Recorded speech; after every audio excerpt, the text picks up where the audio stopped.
Mi prometido me obligó a firmar un prenupcial, sin saber de mis 4 millones. Mi prometido infiel me obligó a firmar un acuerdo prenupcial despiadado para dejarme, en la calle, si nos divorciábamos, alegando que él ganaba mucho más que yo. Lo firmé con la sonrisa más grande del mundo. Lo que este arrogante no sabía es que, apenas 3 días antes, yo había heredado 4 millones de dólares en secreto, y su propio documento estaba a punto de blindar mi fortuna para siempre. Soy analista de marketing, gano un sueldo normal y vivo una vida tranquila. Mi prometido, Javier, era vicepresidente de ventas en una empresa tecnológica. Ganaba 3 veces más que yo y nunca perdía la oportunidad de recordármelo.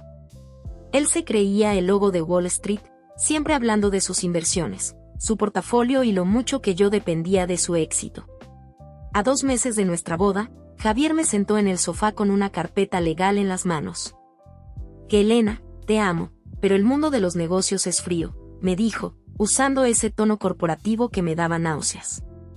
Mi abogado redactó un acuerdo prenupcial. Separación absoluta de bienes. Lo que está a mi nombre es mío, lo tuyo es tuyo. Ni manutención conyugal, ni división de cuentas.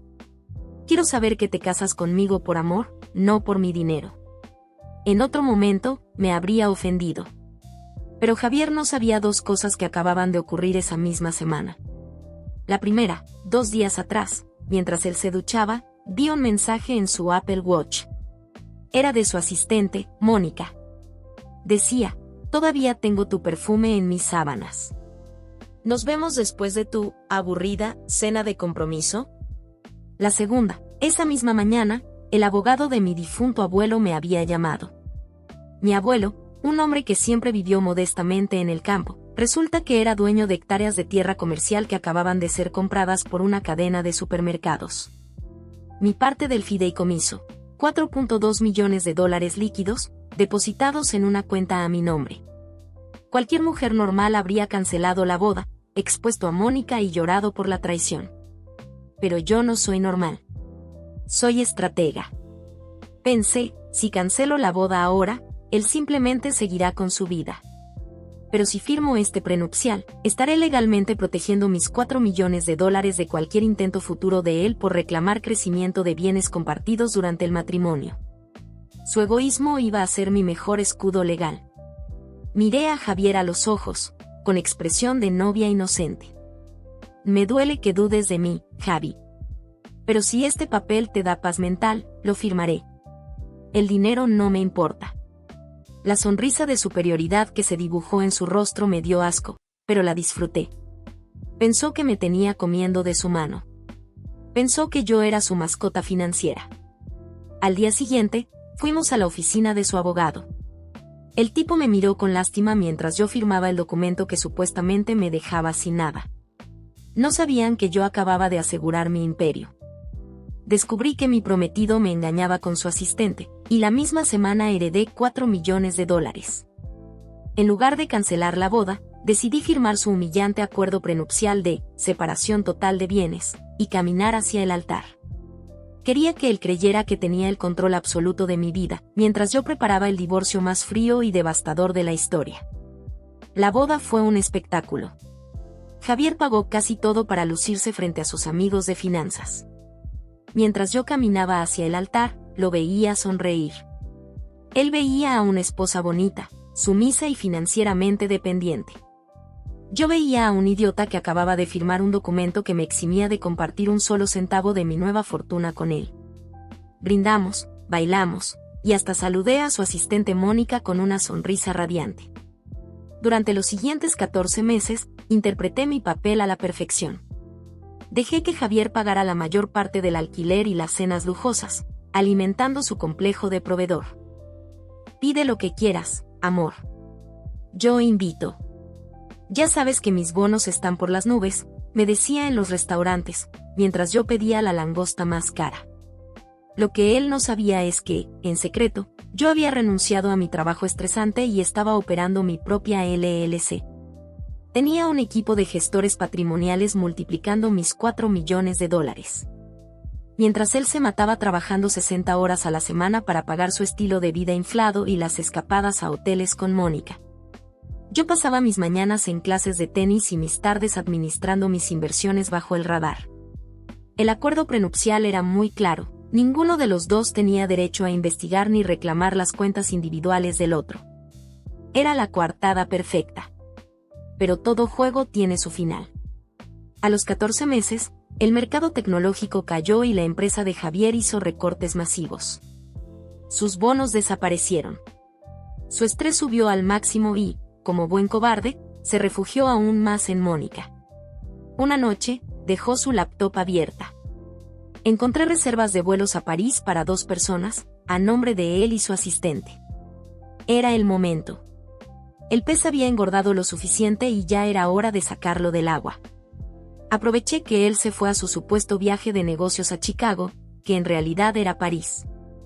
Llamé a una empresa de mudanzas VIP.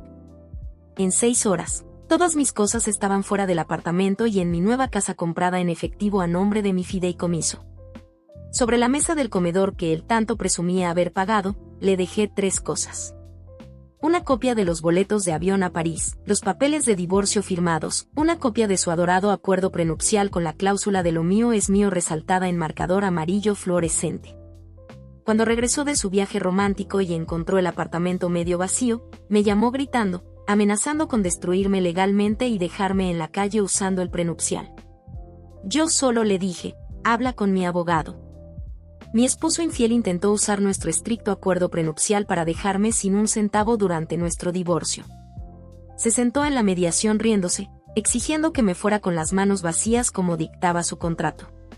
Su risa se apagó al instante cuando mi abogado puso sobre la mesa mis estados de cuenta con $4.5 millones, dinero que él no podía tocar gracias al mismo documento que él me obligó a firmar. La sala de mediación era fría. Javier llegó con su abogado, vestido con un traje que ya no podía pagar, luciendo arrogante pero cansado. Apenas me miró. Su abogado abrió la sesión con la delicadeza de una motosierra.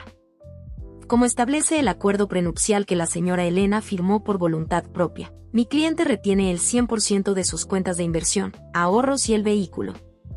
La señora Elena se retira con sus bienes personales. No hay manutención. Queremos hacer esto rápido. Javier se cruzó de brazos, sonriendo de lado. Quería verme humillada. Quería que le suplicara por un par de miles de dólares para empezar de nuevo. Mi abogado, un hombre mayor y muy tranquilo, asintió lentamente. Estamos completamente de acuerdo con los términos del prenupcial. Es un documento excelente. Blindaje total. Abrió su maletín. Sin embargo, la ley estatal exige una divulgación financiera total antes de sellar el divorcio, independientemente del prenupcial. Aquí están los estados de cuenta actualizados de la señora Elena.